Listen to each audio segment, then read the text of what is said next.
உயிர்த்தெழுந்த இயேசு கிறிஸ்துவின் வல்லமை ஊழியங்கள் வழங்கும் வசனப் பெட்டகம். இயேசுவே கர்த்தர்.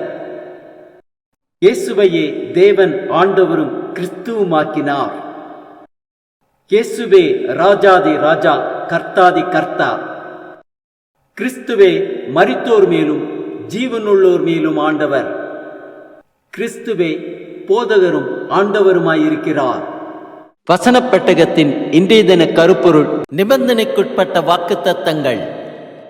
God's conditional promises. A conditional promise is one where the liability to perform the promise depends upon something or even. Here are few. You will see the glory of God if you believe.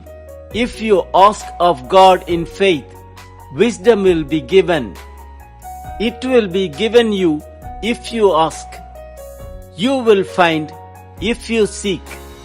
It will be open to you if you knock.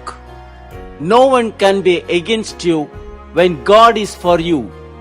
We can do all things if Christ strengthens us. Jesus will give to everyone according to their works. You will receive whatever you ask for in prayer if you believe. You are really my disciples if you hold to my teaching. You are my friends if you do what I command. When Jesus appears, we will be like him if we are children of God. நீ விசுவாசித்தால் தேவனுடைய மகிமையை காண்பாய். நிபந்தனைக்குட்பட்ட தேவனுடைய வாக்குத்தத்தங்களை பார்க்கலாம். ஆதியாகமம் 4:7 வாசிக்கிறோம்: நீ நன்மை செய்தால் மேன்மை இல்லையோ, நீ நன்மை செய்யாதிருந்தால் பாவம் வாசற்படியில் படுத்திருக்கும். யாத்திரையாகமம் 19:5 வாசிக்கிறோம்: இப்பொழுது நீங்கள் என் வாக்கை உள்ளபடியே கேட்டு என் உடன்படிக்கை கைக்கொள்வீர்களானால் சகல ஜனங்களிலும் நீங்களே எனக்கு சொந்த சம்பத்தாய் இருப்பீர்கள். பூமி எல்லாம் என்னுடையது. சங்கீதம் 91:9-10 வாசிக்கிறோம்: எனக்கு அடைக்கலமாயிருக்கிற உன்னதமான கர்த்தரை உனக்கு தாபரமாக கொண்டாய், ஆகையால் பொல்லாப்பு உனக்கு நேரிடாது, வாதையும் கூடாரத்தை அணுகாது.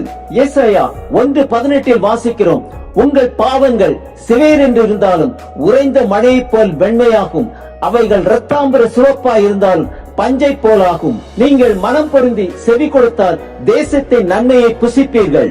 ஏசாயா 48:18 வாசிக்கிறோம்: என் கற்பனைகளை கவனித்தாயானால் நலமாயிருக்கும், அப்பொழுது உன் சமாதானம் நதியைப் போலும் உன் நீதி சமுத்திரத்தின் அலைகளைப் போலும் இருக்கும். மத்தேயு 6:14 வாசிக்கிறோம்: மனுஷனுடைய தப்பிதங்களை நீங்கள் அவர்களுக்கு மன்னித்தால் உங்கள் பரமபிதா உங்களுக்கு மன்னிப்பார்.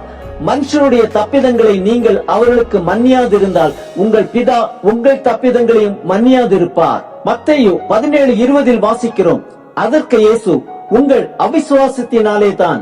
கடுகு விதை அளவு விசுவாசம் உங்களுக்கு இருந்தால் நீங்கள் இந்த மலையை பார்த்து இவ்விடம் விட்டு அப்புறம் போ என்று சொல்ல அது அப்புறம் போம். உங்களால் கூடாத காரியம் ஒன்றுமிராது என்று மெய்யாகவே உங்களுக்கு சொல்லுகிறேன்.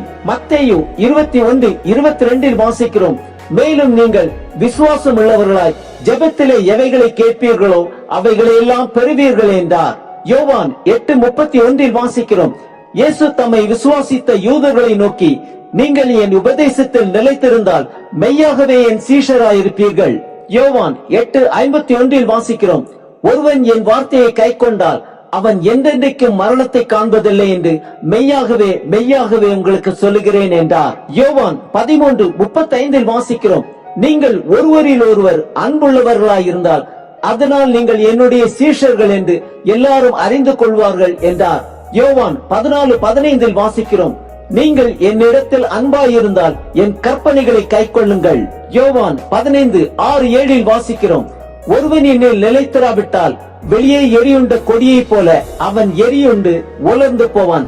அப்படிப்பட்டவைகளை சேர்த்து அக்கினியிலே போடுவார்கள், அவைகள் எரிந்து போம். நீங்கள் என்னிலும் என் வார்த்தைகள் உங்களிலும் நிலைத்திருந்தால் நீங்கள் கேட்டுக்கொள்வது எதுவோ அது உங்களுக்கு செய்யப்படும்.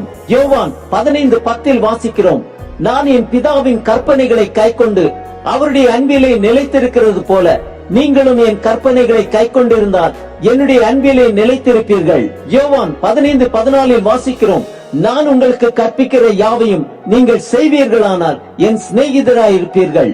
ரோமர் 8:32 வாசிக்கிறோம்: தேவன் நம்முடைய பட்சத்தில் இருந்தால் நமக்கு விரோதமாய் இருப்பவன் யார்? ரோமர் 10:9 வாசிக்கிறோம், கர்த்தராகிய இயேசுவை நீ உன் வாயினாலே அறிக்கையிட்டு தேவன் அவரை மரித்தோரிலிருந்து எழுப்பினார் என்று உன் இருதயத்திலே விசுவாசித்தால் ரட்சிக்கப்படுவாய். 1 கொரிந்தியர் 15:2 வாசிக்கிறோம், நான் உங்களுக்கு பிரசங்கித்த பிரகாரமாய் நீங்கள் அதை கைக்கொண்டிருந்தால் அதனாலே ரட்சிக்கப்படுவீர்கள்.